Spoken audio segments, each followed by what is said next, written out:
Saturday was Halloween, and man, it was a scary day for the CSU football team. The Rams started off offensively with a 75-yard drive, but then a controversial fumble by Jason Oden on the goal line gave SDSU the ball at the 20 after a touchback. The Rams did fight back early on. Nick Stevens tosses this one up, and look who comes down with it. None other than Rashard Hollywood Higgins. Hollywood! Call it double coverage beater right there for that Hollywood movie. Nick Stevens throws another one up here, and this one's picked off. This team really started to struggle after the first quarter. Game was tied 7-7, but the turnover bug really bit the Rams, and Stevens started to struggle, Brett. Cartwright wasn't ready for that pass. And right here, you're going to see Stevens overthrows Higgins and throws his third pick of the game. This one's a pick six. SDSU really took advantage of Stevens struggling. Yeah, Stevens didn't have a good day. San Diego State's Donnell Pumphrey had himself another fantastic game for San Diego State, rushing for 130 yards and 2 touchdowns. Brett, his speed right here, breakaway speed. We said before the game, Trav, Pumphrey's an absolute stud, and he exposed the CSU Ram run defense. He sure did. Pumphrey and the Aztecs run away with the blowout, 41-17. After the game, head coach Mike Bobo was clearly frustrated with his team's play. It ain't fun when you lose. It ain't fun when you get beat 41-17. You know, we got to figure out. I mean, we might just, I don't know, maybe we'll take a knee 3 times and punt and see if we don't turn the ball over and we can win a ball game. I don't know what we're going to do. I ain't never had this many turnovers in my life. The Rams did lose the game, but they did win this week's CTV Sports Play of the Game. And for the second week in a row, it belongs to Rashard Hollywood Higgins. We saw the play earlier in the highlights. Let's see that play again. Nick Stevens, this one, as I said, it's sort of a prayer, Brett.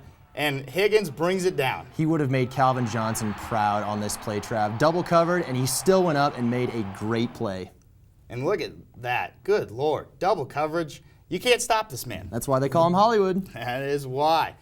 Well, CSU did lose the game, as I said, but there are 2 players of the game that stood out for CSU offensively. Izzy Matthews is this week's offensive CTV Sports Player of the Week. Look at that. Only 9 carries, but 73 yards, Brett. Big day for the freshman, Trav. He had a couple carries where he was 1 tackle away from breaking a touchdown run. And then we also have our defensive player of the game. This one goes to Deontay Clyburn, 11 total tackles, 7 assisted. That's a lot of assisted tackles and half of tackles for loss. Clyburn had a great game defensively for the Rams. Clyburn's always been one of the louder players on the team, very, very good leader. He had a big day. This linebacking core, they've stepped up recently. They've impressed. They've impressed. Colorado State football punter Hayden Hunt has been selected as a candidate for the Ray Guy Award as college football's best punter. Earlier in the season against Minnesota, the junior launched off a 73-yard punt that was downed at the 2-yard line.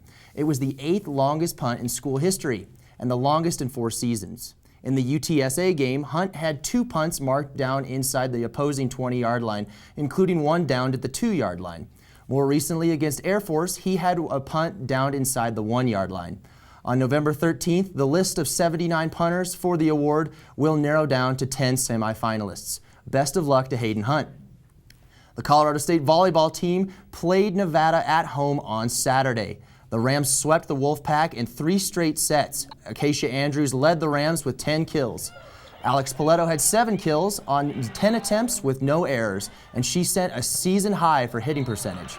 Adriana Colbert continued to fill the stat sheet with 7 kills, 16 assists, 6 digs, and 5 blocks. The Rams improved to 12-0 in Mountain West play and will play Air Force on the road this Thursday. The Colorado State women's soccer team ended the season in a 2-1 border war loss against the Wyoming Cowgirls. CSU gave up an early goal in the game, putting them behind for the rest of the match. The Cowgirls hit another goal in the 25th minute of the second half, putting them up 2-0. The Rams managed to find the net and scored their single goal in the final 5 minutes of the game. After the match, CSU honored its 5 seniors, Jessica Stauffer, Gianna Bertana, Erica Brotchen, Jenna Howerton, and Megan Speed. Brett, when you look at this season, it's come to an end now. The team struggled, 3-15-2, and then you look at conference, did not win a game in conference. And they were 0-6 at home, Trav, not even a win for the home fans. There were a couple games this year that went into overtime and they lost it, and it's tough to ask what could have been. Yeah, well, when you look at this team, I think we will see improvement eventually. this team is just getting started. It's in its third year now. I think Coach will get them some more recruits, his own recruits, and they might see some improvement in these coming years. The future looks bright for this team. I really think does. so. The Colorado State men's and women's cross-country teams competed in the Mountain West Championships hosted in Reno, Nevada on Saturday. The men's team delivered in a huge fashion as they'd finished in second place. The women's team finished in fourth place.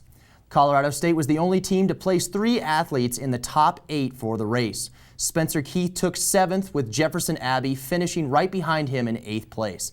But the biggest reward for the men's team was Jarrell Mock. After 26 minutes and 16 seconds, the CSU sophomore crossed the finish line in first place ahead of 60 other runners.